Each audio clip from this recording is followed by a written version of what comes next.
प्रतापगढ़ में एक रियासत है जो भद्री रियासत है। भारत की आजादी से पहले कुछ 565 रियासतें हिंदुस्तान में थी। प्रतापगढ़ रियासत का इतिहास है। इस रियासत के इतिहास में 3 मुख्यमंत्री अलग अलग समय पर टकराए, 2 को झुकना पड़ा और तीसरे मुख्यमंत्री ने साहस दिखाते हुए बद्री रियासत को उजाड़ दिया। 3 मुख्यमंत्रियों की कहानी आज आपको बताएंगे। राजा भैया यानी रघुराज प्रताप सिंह की ताकत के पीछे की कहानी क्या है?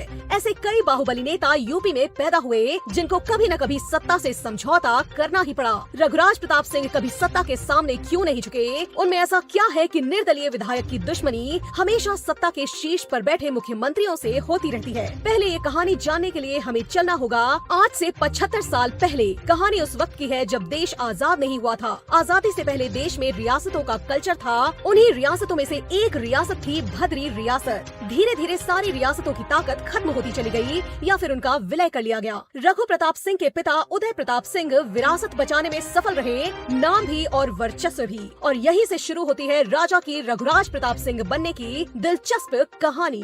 राजा के आंगन में पैदा हुए रघुराज प्रताप सिंह को अंदाजा नहीं था कि मायावती, अखिलेश यादव और कल्याण सिंह के मुख्यमंत्रियों से उन्हें चुनौती मिलेगी। एक मुख्यमंत्री ऐसी होंगी जो उनकी रियासत को कागज की तरह जिधर चाहेंगी उधर घुमा देंगी। तो आज सुनिए मायावती का वो दौर जो रघुराज प्रताप सिंह को गुड्डा समझती थी और बदले की भावना में रियासत को खत्म करने, राजा को तोड़ने, अपमानित करने तक की सारी कोशिशें भी की गयी। कल्याण सिंह से दोस्ती के साथ ही राजा भैया और मायावती के बीच दुश्मनी की लकीर खिंच गई थी।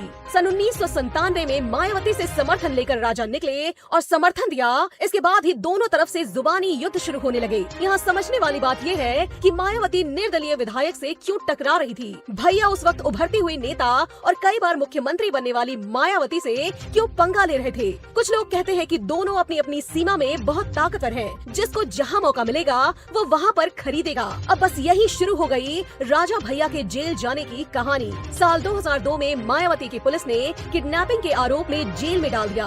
प्रताप सिंह के साथ पिता उदय प्रताप सिंह के चचेरे भाई अक्षय को भी जेल में डाल दिया गया। उस वक्त ऐसा लगा कि अब न तो रियासत बचेगी और न ही राजा भैया, न ही उनका कद और सम्मान और न ही बाहुबली वाली छवि मिलेगी। उस समय बहुत बड़ी बात मानी जाती थी। बद्री रियासत को हिलाने वाली मायावती को इस बात का आभास था कि जनता के प्रति सम्मान को कुचल देने से राजा का राज खत्म हो जाएगा। साल 2003 में जेल से बाहर आने के बाद दुश्मनी और बढ़ गई और दुश्मनी जातिगत होने लगी। जब राजा भैया ने ये तक कह दिया कि मायावती को छूकर अपने हाथ गंदे नहीं करना चाहता, वो खुद अपने कर्मों से खत्म हो जाएगी। साल 2007 के चुनाव में राजा भैया फिर चुनाव जीत गए। इधर मायावती मुख्यमंत्री बन गई। फिर 2007 में राजा भैया को चुनौतियों का सामना करना पड़ा।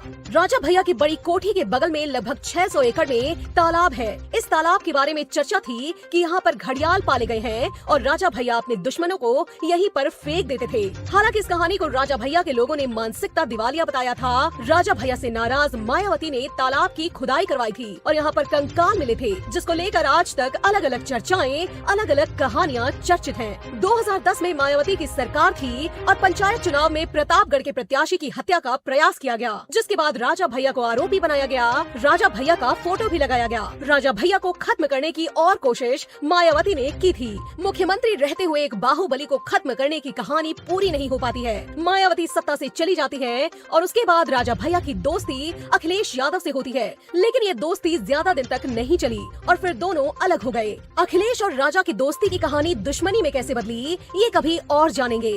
और इसी के साथ उम्मीद करती हूँ कि आज का ये वीडियो आपके जीवन में बहुत नॉलेज लेकर आएगा। और साथ ही अगर इस वीडियो से संबंधित कोई भी कमेंट हो तो कमेंट बॉक्स में कमेंट कीजिए और चैनल को सब्सक्राइब करना ना भूलें। धन्यवाद।